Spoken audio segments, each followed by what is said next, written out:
It was a seated figure so vast that if Zeus had stood, he would have lifted the roof from the building built to house him, and even an emperor could not bear to let it be destroyed. 40 feet of ivory and gold, shimmering in the half-light of an ancient temple, a god made by human hands, yet somehow more than human. For nearly 800 years, travelers crossed the known world simply to sit in its presence, to feel the strange and overwhelming weight of divinity rendered in precious materials. Tonight, we will walk those marble floors together and learn the story of the wonder that vanished from the earth. Welcome to Let's Learn While You Sleep. Tonight, let us travel far back through the centuries to a green and sacred valley in the western Peloponnese, a place where the rivers Alpheus and Cladeus meet beneath groves of wild olive trees. This is Olympia, not a city, but a sanctuary, a place set apart from the ordinary world, where every 4 years the finest athletes of Greece gathered to compete in honor of the king of the gods. And at the heart of that sanctuary, inside a temple of commanding proportions, there sat something that travelers described not merely as a statue, but as a revelation. The statue of Zeus at Olympia, one of the 7 wonders of the ancient world, was the masterwork of a sculptor named Phidias, the most celebrated artist of the classical age. It was completed around 430 BCE, and for the better part of a millennium, it filled every visitor with a sense of awe so deep that the Roman orator Cicero considered a pilgrimage to see it an essential part of a well-lived life. Let us settle in now and learn its story from the very beginning. To understand why the statue of Zeus was built, we must first understand the place where it stood. Olympia was not an ordinary town. No one lived there permanently. It was, instead, a sacred precinct, a collection of temples, treasuries, and athletic facilities dedicated to the worship of Zeus, the ruler of the Olympian gods. The Olympic Games, which tradition holds, began in 776 BCE, were far more than a sporting event. They were a religious festival, a declaration that all the warring city-states of Greece could, for a brief and sacred interval, lay down their weapons and gather in peace. A formal truce, known as the Ekecheiria, was proclaimed before each festival, and heralds traveled across the Greek world to announce it. Athletes came from Athens and Sparta, from the colonies of Sicily and the shores of Asia Minor, and they competed not for money, but for wreaths of wild olive cut from a tree said to have been planted by Heracles himself. The sanctuary grew over the centuries into a sprawling complex of sacred architecture. There were altars for burnt offerings, where the smoke of sacrificed oxen rose into the sky. There were treasuries built by individual city-states, small temple-like buildings where precious offerings were stored. And dominating it all was the Temple of Zeus, completed around 457 BCE, a massive Doric structure built from local limestone and covered in a fine layer of stucco that made it gleam like marble in the Mediterranean sun. The temple measured roughly 64 meters in length and 28 meters in width, and its columns rose to a height of over 10 meters. Inside, it was divided into a nave and 2 side aisles, and at the far end, in the deep and shadowed interior, there was an enormous space reserved for something that had not yet been made. For decades after the temple's completion, the space at its western end waited, empty and expectant, for a sculptor great enough to fill it. That sculptor would be Phidias, and when his work was finally unveiled, visitors would say that Zeus himself had come down from Mount Olympus, to sit upon the throne. Phidias was, by the time he was commissioned to create the statue, already the most famous sculptor in the Greek world. He had overseen the sculptural program of the Parthenon in Athens, creating or directing the elaborate friezes and pediment sculptures that still survive in fragmentary form today. He had also created the Athena Parthenos, a colossal chryselephantine statue, that is, a statue made of gold and ivory, that stood inside the Parthenon and was itself considered one of the supreme achievements of Greek art. And yet, according to the ancient sources, the statue of Zeus at Olympia would surpass even that earlier triumph. The technique Phidias used was extraordinary. Chryselephantine sculpture was among the most expensive and technically demanding art forms of the ancient world. The statue was not carved from a single block of anything. Instead, a massive wooden frame was constructed first, shaped roughly into the form of a seated god, and then plates of ivory were softened, possibly by soaking in a solution of beer or vinegar, though the exact method remains debated among scholars, and carefully fitted over the exposed skin areas, the face and arms and chest, to simulate divine flesh. Over the drapery and the throne and the ornamental details, sheets of hammered gold were applied, fastened to the wooden core. The gold could be removed if the city ever needed it in a financial emergency, a practical consideration that reveals how even the most sacred objects existed within a web of economic reality.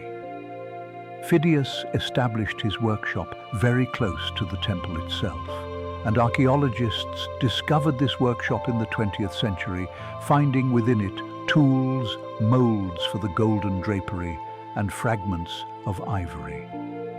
Remarkably, they also found a small ceramic cup inscribed with the words in ancient Greek that translate to something close to "I belong to Phidias." It is one of those quiet, human details that bridges the gulf of 25 centuries, the master sculptor drinking from his cup at the end of a long day, setting it down among the wood shavings and the gleaming sheets of gold. Now, let us consider the statue itself as the ancient writers described it, for no original image of it survives, and we must reconstruct its appearance from their words and from the evidence of coins and small-scale copies. Zeus sat upon an elaborate throne. The god's upper body was bare, his skin rendered in polished ivory that gleamed with an almost living warmth in the dim interior of the temple. A robe of hammered gold draped across his lower body and over his left shoulder, and the gold was worked with figures of animals and lilies, a garden of divine ornament shimmering in the torchlight. In his right hand, Zeus held a small figure of Nike, the goddess of victory, herself made of ivory and gold, and she in turn held a ribbon and wore a crown upon her head. In his left hand, the god held a scepter of many metals, and upon its top perched an eagle, the sacred bird of Zeus. The throne beneath him was not merely a seat. It was a universe of sculptural decoration. The ancient travel writer Pausanias, who visited Olympia in the 2nd century CE and wrote extensively about what he saw, described the throne as being adorned with gold, precious stones, ebony, and ivory. Carved into it and painted upon it were figures from mythology, sphinxes seizing Theban youths, the children of Niobe being slain by Apollo and Artemis, and scenes of Greek heroes in combat. Between the legs of the throne were painted screens, and at the base of the throne, the floor was paved with dark Eleusinian marble, surrounded by a raised rim of Pentelic marble that served as a shallow pool. This pool was filled not with water alone, but with olive oil, and its purpose, according to Pausanias, was to help preserve the ivory from cracking in the relatively damp climate of Olympia. The oil reflected the statue from below, adding a faint and ghostly luminosity to the already overwhelming figure. Imagine standing there in that enclosed and sacred space, the smell of olive oil and incense in the air, looking up at a face of ivory 40 feet above, serene and vast, the gold catching every tremor of flame from the lamps that lined the temple walls. The ancient world's response to the statue of Zeus was one of nearly universal reverence. The Greek geographer Strabo, writing in the 1st century BCE, noted that the statue seemed almost too large for its temple, giving the impression that if Zeus were to stand, he would unroof the building. This was not a criticism, but a testament to the genius of Phidias. The sculptor had deliberately chosen proportions that pressed against the limits of the enclosing architecture, so that the viewer would feel not merely that they were looking at a large statue, but that they were in the presence of something that could not quite be contained by the human world. The Roman general Aemilius Paulus, who conquered Macedonia in 168 BCE and visited Olympia afterward, reportedly said that Phidias alone had made a Zeus equal to Homer's Zeus, a remark that placed the sculptor alongside the greatest poet of antiquity. And consider for a moment how the statue was experienced by ordinary visitors. There were no electric lights, no bright museum galleries. The interior of the temple was dim, lit by oil lamps and by whatever sunlight filtered through the great doorway. As a visitor walked through that doorway and their eyes adjusted, the statue would have emerged slowly from the gloom. First, the golden gleam of the throne, then the pale warmth of the ivory skin, then the face, gazing down with an expression that Pausanias described as stern yet gentle, powerful yet merciful. Some ancient sources suggest that the temple's doors were occasionally opened wide at specific times of day so that a shaft of direct sunlight would fall upon the statue's face, creating a moment of dramatic illumination that must have been breathtaking. Whether this was a deliberate architectural choice or a fortunate coincidence, the effect was the same, a momentary transfiguration, as though the god had briefly come alive. It was this quality, this sense of divine presence achieved through art and engineering and light, that made the statue of Zeus not merely a wonder of craftsmanship, but a wonder of spiritual experience, and that drew pilgrims to Olympia for century after century. Centuries turned, and the world around the statue changed profoundly. Greece, once a collection of fiercely independent city-states, was absorbed first into the empire of Alexander the Great, and then, in 146 BCE, into the expanding dominion of Rome. The Olympic Games continued under Roman rule, and Roman visitors came to Olympia just as Greek ones had, drawn by the fame of the sanctuary and the splendor of its centerpiece. But the relationship between Rome and the statue was not always one of quiet admiration. Somewhere around the 1st century CE, the Roman Emperor Caligula, notorious for his erratic and often cruel behavior, reportedly ordered that the statue of Zeus be transported to Rome. According to the Roman historian Suetonius, Caligula wished to remove the heads of famous Greek statues and replace them with his own likeness, and the Zeus of Olympia was among his targets. The plan, however, was never carried out. Suetonius tells us that when workers approached the statue to begin disassembling it, the statue reportedly let out a great laugh, and the scaffolding collapsed, sending the workers fleeing in terror. Whether we take this story as literal truth, as exaggeration or as a pious legend invented after the fact, it speaks to the aura of the statue, to the widely held belief that the image of Zeus possessed something more than mere artistic beauty, something approaching genuine sacred power that even an emperor could not safely defy. Caligula was assassinated in 41 CE, and the statue remained where Phidias had placed it. Later, Roman emperors treated the sanctuary with more respect. Hadrian, who ruled from 117 to 138 CE, was a devoted Hellenophile and invested in the maintenance of Greek sanctuaries. The Olympic Games themselves were celebrated for centuries more, and the statue continued to preside over them, a golden anchor in a world that was slowly, irrevocably changing around it.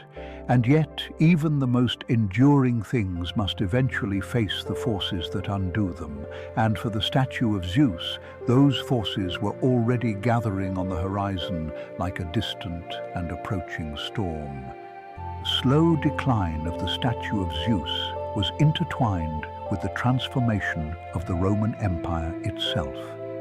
In 313 CE, the Emperor Constantine issued the Edict of Milan, granting legal toleration to Christianity throughout the empire. Within a few decades, Christianity became not merely tolerated, but dominant, and by 380 CE, Emperor Theodosius I declared it the official state religion.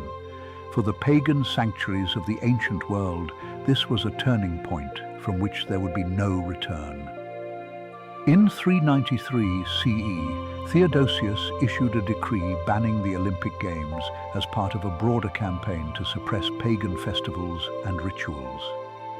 The Games that had been celebrated for over 1,000 years, since by tradition 776 BCE, came to an end. The sanctuary at Olympia, deprived of its central purpose, began to decline. Without the regular influx of visitors, athletes, and offerings that the Games had brought, the temples and buildings fell into disrepair. The precise fate of the statue in the years immediately following the end of the Games is not entirely clear, and this is one of those points where the historical record becomes frustratingly thin. One account, attributed to the Byzantine historian Georgios Kedrenos, writing many centuries later, states that the statue was transported to Constantinople, the new Christian capital of the Eastern Roman Empire, sometime in the late 4th or early 5th century, and that it was housed in the Palace of Lausus, a magnificent private collection of famous classical artworks assembled by a wealthy court official. If this account is accurate, and many scholars consider it plausible though not certain, then the statue survived its removal from Olympia only to meet its end in Constantinople. The Palace of Lausus was destroyed by fire in 475 CE, and everything within it was lost. The ivory cracked and blackened, the gold melted and pooled on the floor, and the wooden frame that had supported the god for perhaps 900 years was consumed entirely. In a single night of flame, one of the greatest works of art the ancient world had ever produced ceased to exist. And yet, even after the statue was gone, its memory persisted, carried forward through the writings of those who had seen it or who had read the accounts of those who had. Pausanias, whose description of Greece remains one of the most valuable sources for understanding the ancient world, devoted careful attention to the statue and its surroundings, recording details that would otherwise have been lost entirely. He described the pool of olive oil at the statue's feet, the paintings on the screens between the legs of the throne, and the precise arrangement of the mythological scenes that adorned its base. Without Pausanias, we would know far less about what the statue actually looked like, and it is worth pausing for a moment to appreciate the quiet heroism of a man who simply walked through the ancient world and wrote down what he saw, not knowing that nearly everything he described would one day be destroyed. Coins minted at the city of Elis, which administered the sanctuary at Olympia, provide another source of evidence. Several coin types from the Roman period depict the statue of Zeus, showing the seated figure holding Nike in the right hand and the scepter in the left, largely consistent with the literary descriptions. These coins are small, crude by modern standards, and yet they are the closest we have to a photograph of the lost wonder.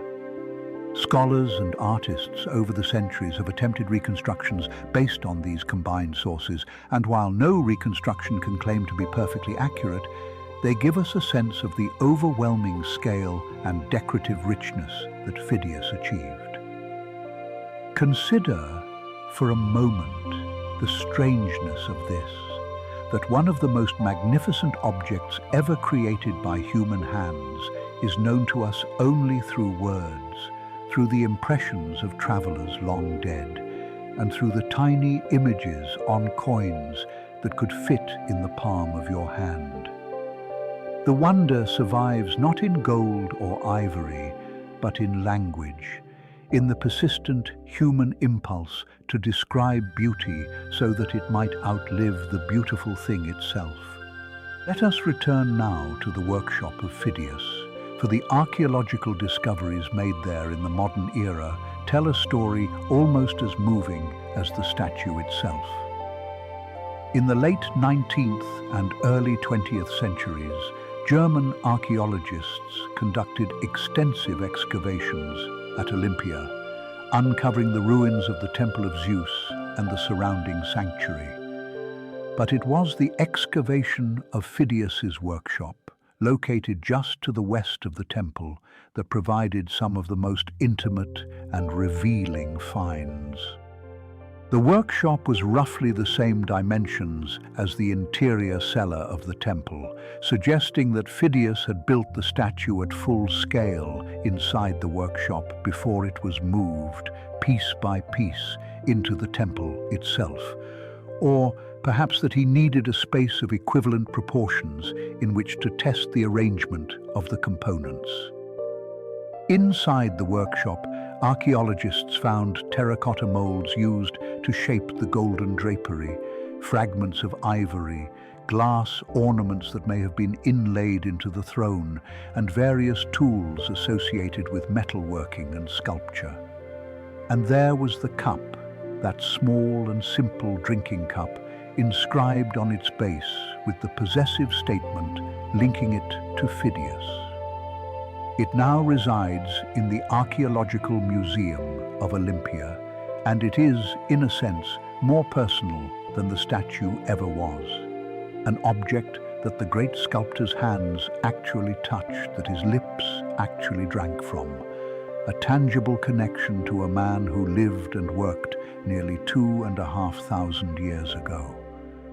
The workshop itself was later converted into a Christian church, probably in the 5th or 6th centuries CE, and the walls were modified and a small apse was added. This transformation from a space where a pagan god was constructed to a space where the Christian god was worshipped encapsulates in a single building the vast cultural shift that swept across the ancient world. The stones remained, even as everything they meant was utterly transformed, and there is something both melancholy and wonderful in that continuity of place. There is a question that haunts any consideration of the statue of Zeus, and it is the same question that attends all lost masterpieces. What would it have been like to actually stand before it?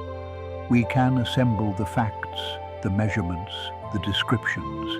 We know it was approximately 12 meters tall, or roughly 40 feet. We know the materials, the iconography, the setting, But no accumulation of facts can fully reconstruct the experience of being in its presence any more than a list of wavelengths can reconstruct the experience of seeing a sunset. The ancient sources consistently emphasize not the statue's size alone, but the emotional and spiritual effect it produced. Dio Chrysostom, the Greek orator and philosopher who lived in the 1st and 2nd centuries CE, delivered an oration in which he discussed the statue at length. He suggested that Phidias had not merely depicted Zeus, but had revealed something essential about the nature of the divine, that the statue expressed power tempered by mercy, authority softened by benevolence, in a way that no written theology could achieve. Dio argued that visual art had a unique capacity to communicate ideas about the gods that language could not fully capture, and he held up the Zeus of Phidias as the supreme example of this capacity. This is a remarkable claim, and it tells us something important about how the ancient Greeks and Romans understood the relationship between art and religion. The statue was not merely a decoration placed inside a temple. It was, in a very real sense, the god, or at the very least, a vessel through which the god's presence could be felt. Pilgrims did not come to Olympia to admire Phidias's technique, though they certainly did admire it. They came because being in the presence of the statue was understood to be a form of communion with Zeus himself. And so, as you rest tonight, perhaps you can understand why its loss was felt so deeply, not as the destruction of an artwork, but as the departure of a presence, as though something luminous and irreplaceable had quietly left the world. The sanctuary of Olympia did not vanish in a single catastrophe. Its decline was gradual, layered, and brought about by the slow accumulation of human decisions and natural forces alike. After the ban on the Olympic Games in 393 CE, the sanctuary lost its primary reason for existence, and the buildings began to deteriorate. Theodosius II issued a decree in 426 CE ordering the destruction of pagan temples throughout the empire, and although the extent to which this decree was enforced at Olympia specifically is debated by historians, it is clear that the Temple of Zeus suffered significant damage in this period. Whether it was deliberately dismantled by Christian authorities or whether its decline was more passive, roofing materials removed, columns toppled by neglect rather than intent, the result was the same. The great Doric columns that had framed the entrance to the house of Zeus eventually fell, and then nature took over. In the 6th century CE, a series of powerful earthquakes struck the region, and these tremors completed what human neglect had begun. The columns collapsed, the walls crumbled, and the ruins were gradually buried beneath layers of silt deposited by the flooding of the Alpheus and Cladius rivers. Over the centuries, the silt accumulated to a depth of several meters, and the site of one of the most famous sanctuaries in the ancient world disappeared beneath fertile farmland. Olive trees grew where athletes had once competed. Farmers plowed fields that lay directly above the buried temple floor. The very memory of the sanctuary's exact location grew dim, though the name Olympia was never entirely forgotten, kept alive by the literary tradition and by local knowledge. It was not until the 18th and 19th centuries that European travelers and scholars began to search systematically for the site. And it was the German archaeological expeditions beginning in 1875 that finally brought the sanctuary of Olympia back into the light, peeling away the centuries of earth to reveal the scattered drums of fallen columns, the foundations of treasuries, and the outlines of the greatest temple in the Peloponnese. There is a kind of beauty in the way the ancient world preserves its secrets, burying them not in vaults or archives, but beneath river mud and earthquake rubble, and then surrendering them slowly to the patience of those who dig. The excavations at Olympia revealed not only the temple and the workshop of Phidias, but an entire sacred landscape, the Philippeion, a circular memorial built by Philip II of Macedon after his victory at the Battle of Chaeronea in 338 BCE, the Heraion, one of the oldest monumental temples in Greece dedicated to Hera, the Palaestra, where wrestlers trained in the shade of colonnaded courtyards, and the stadium, where the foot races were held on a simple track of packed earth. All of this had been hidden, and all of it was given back. And yet the one thing the earth could not give back was the statue itself. If the tradition recorded by Cadrenos is correct, and the statue was indeed removed to Constantinople before the sanctuary's final destruction, then it was never buried at Olympia at all. It had already been taken far away to a palace in a city that the sculptor Phidias could never have imagined, a city that would not be founded for more than 7 centuries after his death. And there, in that foreign and distant place, it burned. Some scholars have questioned the Constantinople account, suggesting instead that the statue may have been destroyed at Olympia itself, either by the earthquake or by deliberate action during the anti-pagan campaigns. The truth is that we do not know for certain, and this uncertainty is itself part of the story. The statue's ending, like so much of the ancient world, exists in a space between competing narratives, none of which can be fully confirmed. What we can say with confidence is that by the end of the 5th century CE, the statue of Zeus no longer existed in any form. The ivory had cracked or burned, the gold had been melted or looted, and the wooden frame had returned to the earth from which its timber was first cut. And so we come to the question of legacy. And it is here that the story of the statue of Zeus becomes something larger than the biography of a single artwork. The statue was one of the 7 wonders of the ancient world, a list that was compiled and refined by various Greek and Roman writers over several centuries. The earliest known version of such a list dates to the 2nd century BCE, and the canonical list includes the Great Pyramid of Giza, the Hanging Gardens of Babylon, the Temple of Artemis at Ephesus, the statue of Zeus at Olympia, the Mausoleum at Halicarnassus, the Colossus of Rhodes, and the Lighthouse of Alexandria. Of these 7, only the Great Pyramid survives intact.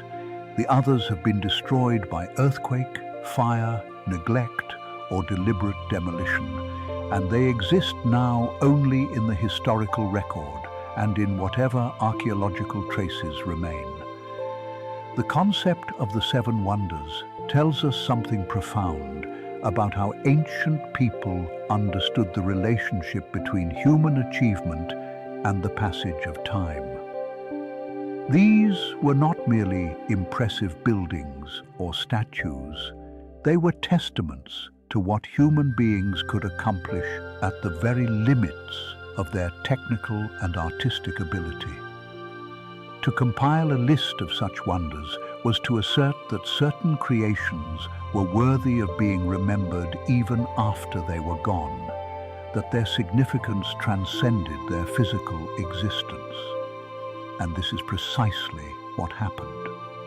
The statue of Zeus has been gone for more than 1,500 years, and yet we are here tonight, speaking of it imagining it, feeling something of the awe that Pausanias and Strabo and Dio Chrysostom felt when they stood in its presence.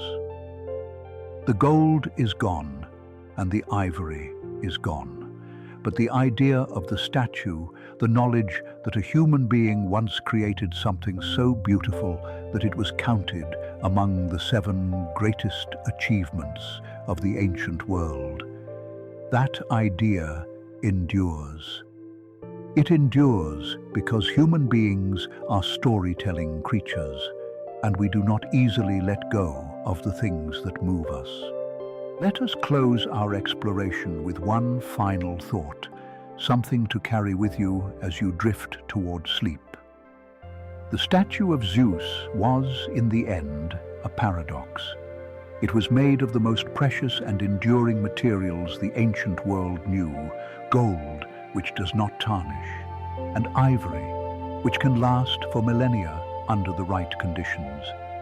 And yet, it was built upon a frame of wood, the most perishable of substances.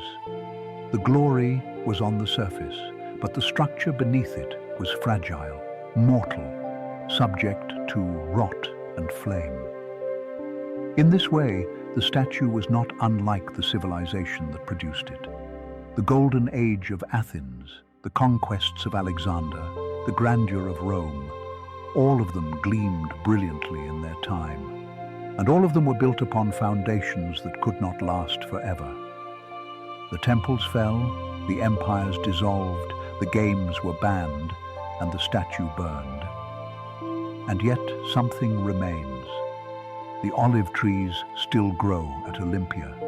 The rivers still flow past the ruins. The column drums still lie where the earthquakes scattered them, warmed by the same Mediterranean sun that warmed them when Phidias was alive.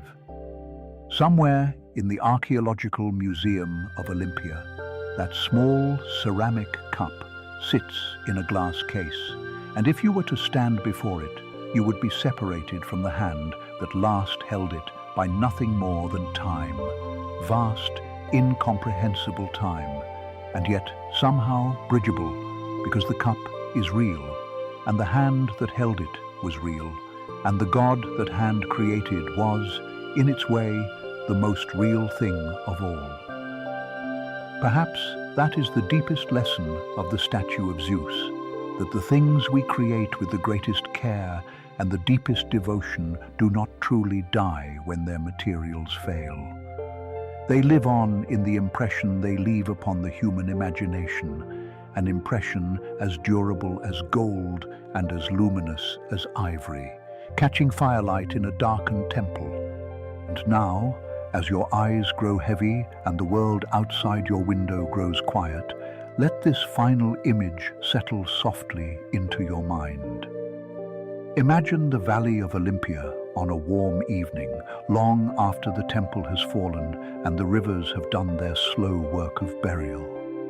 The sky is deep violet, fading to indigo at the edges, and the first stars are appearing over the hills to the east. The olive trees stand in silver rows along the river, their ancient trunks twisted into shapes that remember centuries of wind and sun. Somewhere beneath the earth, the marble floor of the temple still lies undisturbed, still holding the faintest traces of the olive oil that once filled the shallow pool at the statue's feet. The air smells of wild thyme and warm stone. A breeze moves through the valley, stirring the grass above the buried ruins, and if you listen carefully, very carefully, you might imagine that you can hear something beneath the wind, something deep and resonant and impossibly old, the echo of 1,000 years of hymns sung to a god of gold and ivory, who sat in the darkness and watched over the games with a face that was stern and gentle, powerful and merciful, and more beautiful than any face that human hands had ever made. The echo fades, as all echoes do, but the silence it leaves behind is not empty. It is full of everything that was, The athletes and the pilgrims, the smoke of offerings, the gleam of gold in torchlight, the quiet genius of Phidias setting down his cup at the end of a long day's work. All of it is there, resting in the earth, resting in the memory of the world, resting as you are resting now. Let it hold you. Let the warmth of that ancient sunlight wrap around you like a golden robe. Let the valley of Olympia be the last landscape you see before sleep takes you, green and gentle and older than memory. And yet there is something more we might consider, something quieter, something that rests beneath the grand narratives of emperors and earthquakes and the slow erosion of centuries. Consider the hands that built the statue, not merely the famous hands of Phidias, but all of the others, the unnamed artisans who worked alongside him in that workshop just outside the sacred precinct of Olympia. Archaeological excavations in the 1850s and again in the 1950s uncovered fragments of that very workshop. And among the tools and the terracotta molds, researchers found small cups inscribed with the words, "I belong to Phidias." These humble objects, simple drinking vessels used by workers during long days of labor, survived for over 2,000 years, while the magnificent statue they helped create did not. There is a gentle irony in that, a kind of quiet poetry. The molds found in the workshop revealed the techniques used to shape the golden drapery that adorned the figure of Zeus. Thin sheets of gold hammered into clay forms, each curve and fold carefully planned before being fitted onto the wooden frame. The ivory panels that formed the god's exposed skin, his face, his arms, his bare feet, were likely softened with some kind of moisture or heat to make them pliable enough to shape, though the exact methods remain a subject of scholarly discussion. What we do know is that the process was extraordinarily labor-intensive, requiring the coordinated effort of metalworkers, carvers, sculptors, and engineers, all working in concert over what may have been several years. And when their work was done, when the last gold leaf was pressed into place and the great doors of the temple were opened to reveal the seated God within, those workers returned to their ordinary lives, their names unrecorded, their faces forgotten. They left behind only the evidence of their craft, buried in the soil of Olympia, waiting patiently for future hands to uncover it. Let that thought settle around you now. The idea that greatness is always built upon a foundation of quiet, steady, uncelebrated effort, like the slow breathing that carries you gently toward rest. Now, let your mind drift forward again, past the centuries of the statue's splendor, past the time when pilgrims traveled from across the Mediterranean world to kneel before the golden god, and into the strange twilight years of the ancient world. By the 4th century of the Common Era, the Roman Empire had embraced Christianity, and the old gods were falling from favor. In the year 391, the Emperor Theodosius I issued a decree banning pagan worship throughout the empire, and the Olympic Games, which had continued in some form for over 1,000 years, came to their end. The great temple of Zeus at Olympia fell silent. No more sacrifices, no more hymns, no more athletes competing for olive wreaths in the shadow of the god. And the statue itself, that towering chryselephantine masterpiece, entered an uncertain period. Some ancient sources, including the 5th century historian Georgios Kidrenos, suggest that the statue was transported to Constantinople, the new capital of the empire, where it may have been placed in a palace or a private collection. If this account is accurate, then the statue likely perished in a great fire that swept through parts of the city around the year 475, though the precise circumstances remain debated among historians.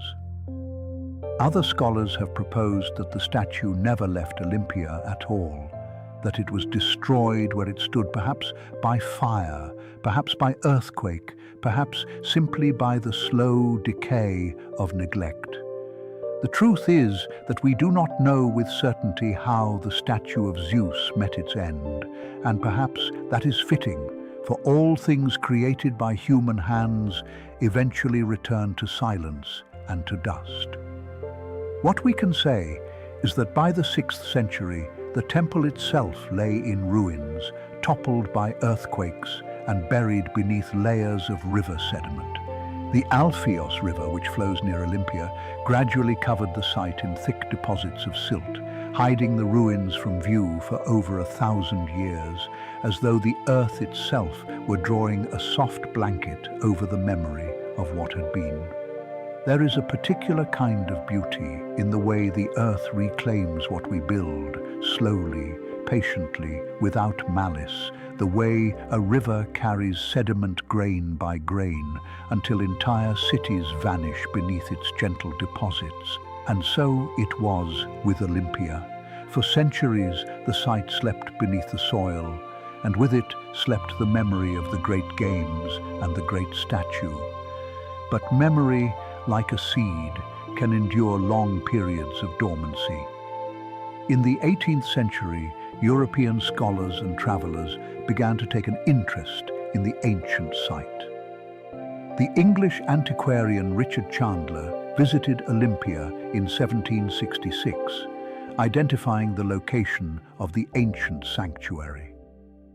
But it was not until 1829 that French archaeologists conducted the first systematic excavations, uncovering portions of the Temple of Zeus.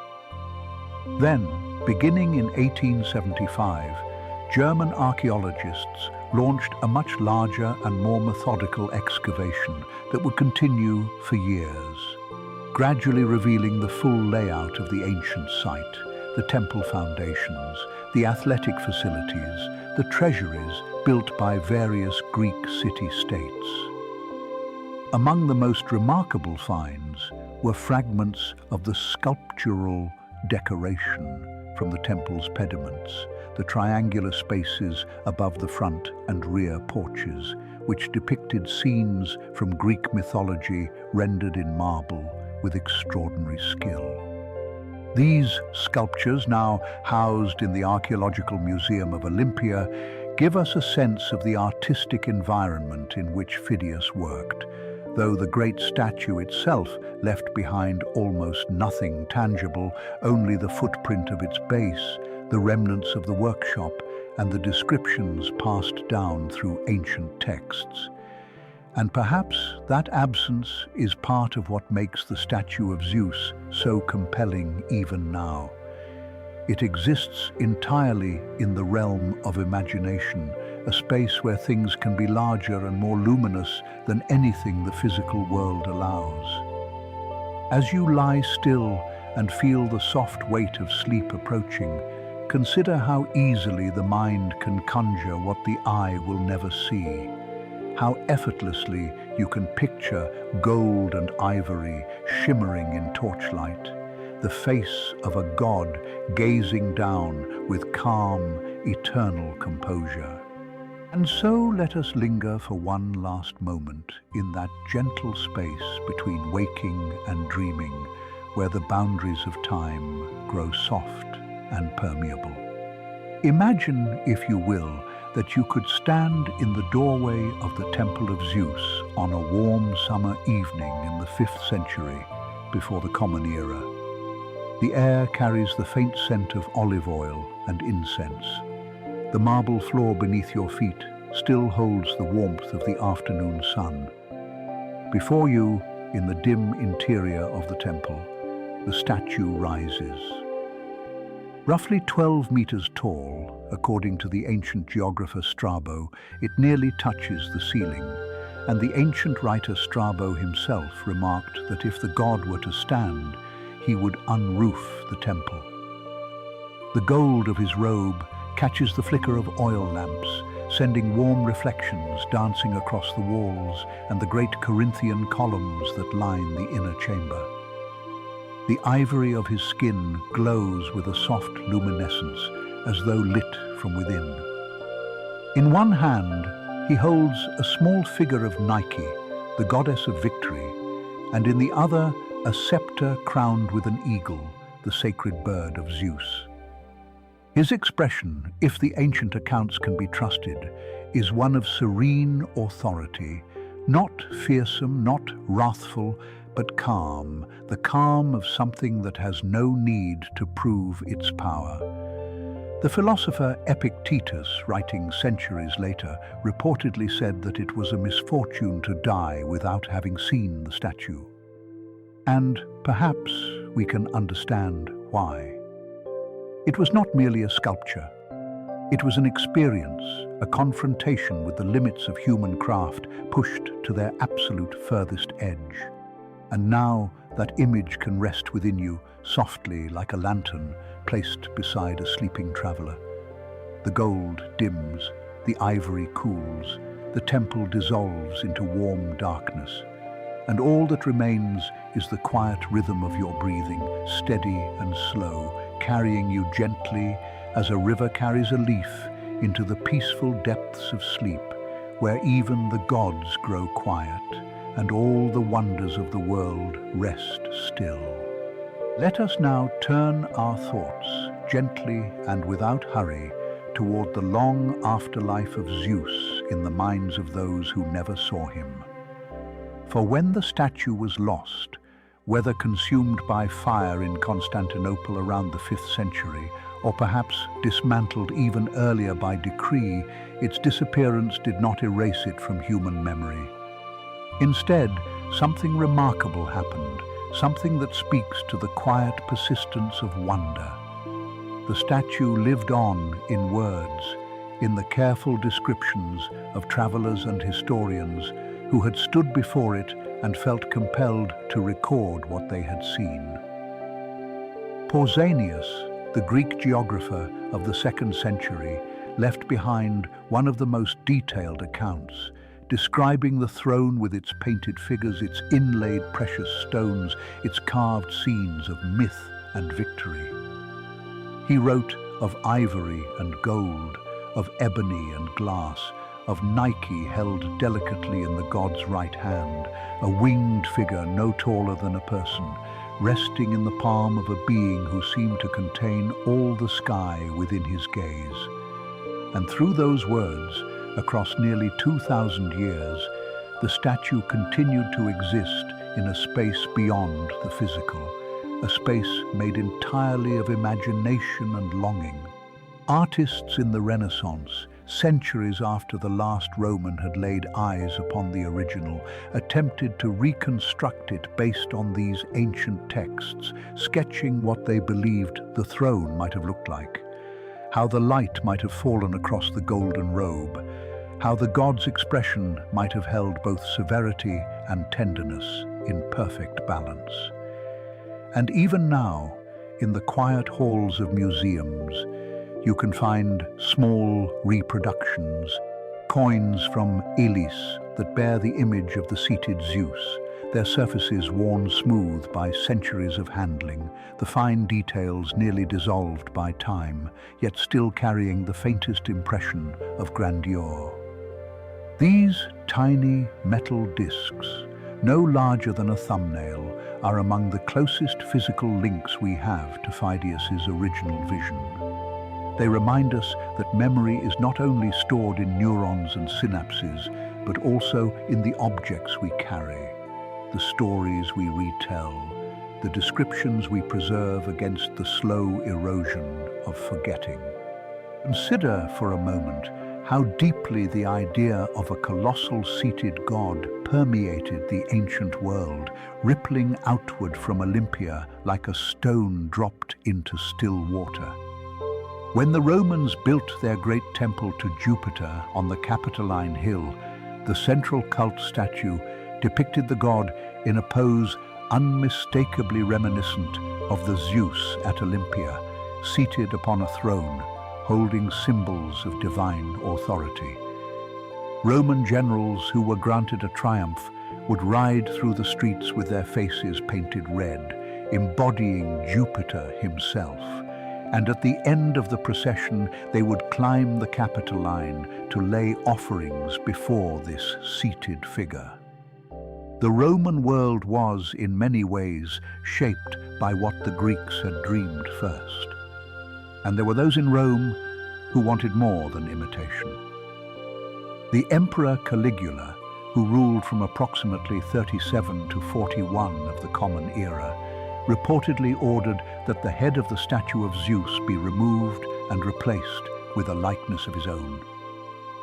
Ancient sources, including Suetonius, record that the plan was abandoned, though the reasons vary depending on the account. Some say the ship sent to transport the statue was struck by lightning, which the superstitious interpreted as a sign of divine displeasure.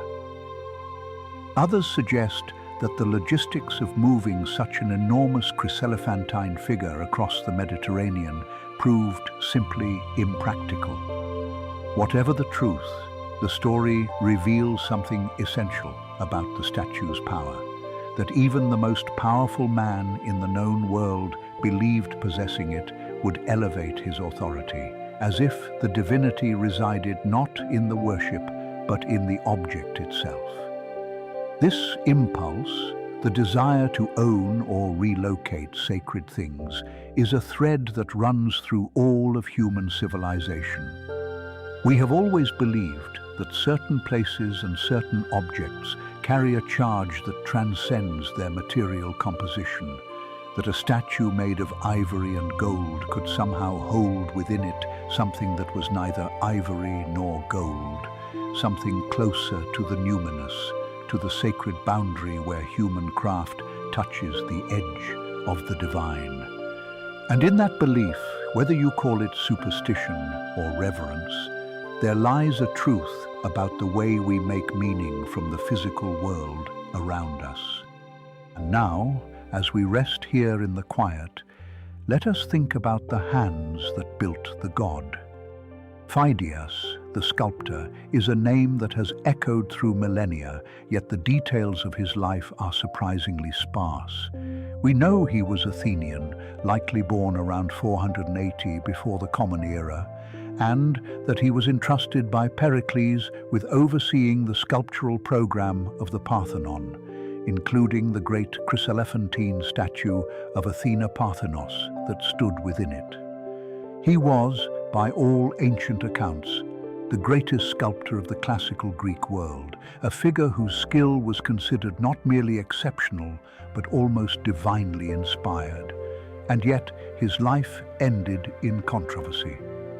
Ancient sources suggest he was accused of embezzling gold meant for the Athena statue, or perhaps of impiety for including images of himself and Pericles on Athena's shield. The details are uncertain, the accounts contradictory, as they so often are when we peer this far into the past. What we do know is that his workshop at Olympia was discovered by archaeologists in the 1950s, identified in part by a small black-glazed drinking cup inscribed with the words, roughly translated, "I belong to Phidias."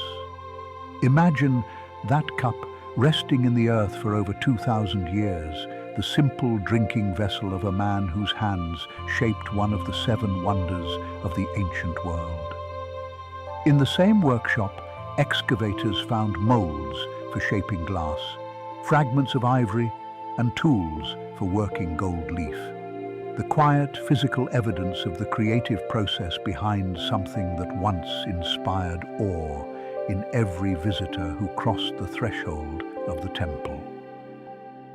There is something deeply calming in the idea that greatness begins in such humble circumstances, with tools and molds and a clay cup from which a tired craftsman drank water at the end of a long day. The wonder was not born from magic. It was born from patience, from skill refined over decades, from the slow and careful labor of human hands, guided by a vision that exceeded what anyone had attempted before. And in that ordinariness lies perhaps the most extraordinary truth of all. Let your breathing slow now. Let each thought arrive a little softer than the one before as we consider one final thread of this ancient story. The Olympic Games themselves, the festival that gave the statue its purpose and its audience, continued for over 1,000 years, from their traditional founding date of 776 before the Common Era until the Emperor Theodosius I banned pagan festivals around 393 of the Common Era. For all those centuries, athletes and spectators would have passed through the sacred precinct of Olympia and entered the Temple of Zeus, their eyes adjusting to the dim interior light, and then, slowly, gradually, the immensity of the figure would reveal itself, the gleam of gold, the pale luminosity of ivory skin, the painted eyes that seemed to follow and to know. The ancient writer Dio Chrysostom, speaking in the 1st century, said that anyone burdened by sorrow, anyone who had endured the many misfortunes and troubles of mortal life, would forget all their suffering upon standing before the statue.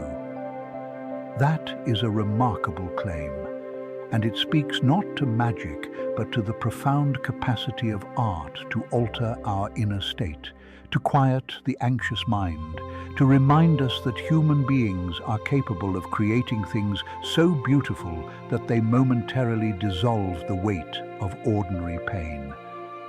And is that not, in some way, what we seek in this very moment, here in the darkness? As sleep draws closer, the gentle dissolution of the day's accumulated weight, the slow release of tension that we did not even realize we were carrying. The ancient Greeks understood something that modern neuroscience is only beginning to articulate, that awe and beauty activate regions of the brain associated with reduced self-referential thinking, quieting the default mode network, creating a state of openness and peace that resembles the threshold of sleep itself. So let the memory of that temple, that golden figure, that sacred grove of olive trees at Olympia be the last image that rests gently behind your eyes as the world grows softer, quieter, and infinitely kind. There is a question that has lingered across the centuries, one that settles over the mind like dust on ancient marble, and it concerns the fate of this wonder, the slow unraveling of something that once seemed eternal. For the statue of Zeus did not vanish in a single dramatic moment. Its decline was gradual, a story told in layers of neglect, of shifting empires and changing faiths. By the late 4th century of the Common Era, the Roman Empire had officially embraced Christianity, and the old pagan sanctuaries began to lose their purpose, their funding, and their congregations. The Olympic Games themselves, which had continued in some form for over 1,000 years, were suppressed around 393 CE under the decree of Emperor Theodosius I, who sought to eliminate pagan festivals from the empire. And so the great temple at Olympia, which had stood for nearly 9 centuries, entered a long twilight. The priests departed, the offerings ceased. Rain found its way through cracks that no one repaired, and yet the statue remained, seated in its darkening hall, the gold still catching whatever pale light crept through the doorway. Some ancient accounts suggest that at some point during the 5th century, the statue was transported to Constantinople, the gleaming capital of the Eastern Roman Empire, possibly placed within the Palace of Lausus, a grand collection of classical art and sculpture assembled by a wealthy courtier. If this account is accurate, the statue would have survived its original temple by some years, standing among other rescued masterpieces of the ancient world. But the palace of Lausus was destroyed by a devastating fire in approximately 475 CE, and with it, according to tradition, the last physical remnant of the Zeus that Phidias had created. The ivory cracked, the cedar wood frame turned to embers. The gold, if any remained, melted into formless pools. And somewhere in that loss, the ancient world exhaled one of its final breaths, a wonder consumed not by conquest or intention, but by the simple, indifferent hunger of flame spreading through a forgotten hall. And yet, even though the physical statue has been gone for more than 1,500 years, its presence has never truly faded. It persists in the way that certain ideas persist, not as objects, but as impressions, as gravitational fields that bend the course of art and architecture long after the original source has disappeared. The Roman general Aemilius Paulus, who visited Olympia in 167 BCE after his conquest of Macedonia, reportedly stood before the statue and felt, as the historian Polybius recorded, that he was in the presence of the god himself. That reaction was not unique to one general. It was shared across centuries by philosophers and farmers, by skeptics and the devout, by anyone who stepped into that dim temple and looked upward. The statue taught the Western world something profound about the relationship between scale and emotion, between craftsmanship and awe. When Michelangelo carved his seated figure of Moses in the early 16th century, with its commanding gaze and overwhelming physical authority, scholars have long noted echoes of the Phidian tradition, a lineage of monumental seated figures designed to make the viewer feel small and held at the same time. When the great neoclassical sculptor Antonio Canova studied the descriptions of the Zeus, he spoke of it with reverence as a lost pinnacle of what sculpture could achieve. Even the Lincoln Memorial in Washington, completed in 1922, with its enormous seated figure gazing outward from a columned hall, carries within its design a quiet debt to Olympia. The architect Henry Bacon and the sculptor Daniel Chester French were steeped in classical tradition, and the seated posture, the draped fabric, the sense of calm authority radiating from a figure too large for the mortal world, all of these trace their ancestry, however indirectly, back to the workshop of Phidias. So, the statue lives on, not in ivory or gold, but in the vocabulary of human reverence. It taught us that to sit still, to be composed, to fill a space with quiet power can be more moving than any gesture of force. And that lesson has outlasted every material thing that Phidias ever touched with his extraordinary hands. And so the story of the statue of Zeus at Olympia comes to rest, as all stories eventually do. The gold has returned to the earth, the ivory has long since crumbled, but the wonder remains, carried forward in the words of travelers, in the tiny images on ancient coins, and now in your own imagination, where it will glow quietly for as long as you remember this night. Let your breathing slow. Let the warmth of the valley settle over you. You have traveled far tonight, across centuries and seas, through fire and silence, to the place where a god once sat in gold and ivory and watched over the world. There is nothing more you need to do. There is nowhere else you need to be. The olive trees are still, the stars are out, and sleep, gentle and ancient and kind, is already here, waiting to carry you into the quiet dark. If this journey through the ancient world brought you peace tonight, We would love for you to stay with us. A gentle tap on the subscribe button means we will be here again tomorrow with another story, another wonder, another quiet night of learning together. Thank you for spending your night with Let's Learn While You Sleep. Subscribe and come back tomorrow night. We'll be here. Sleep well.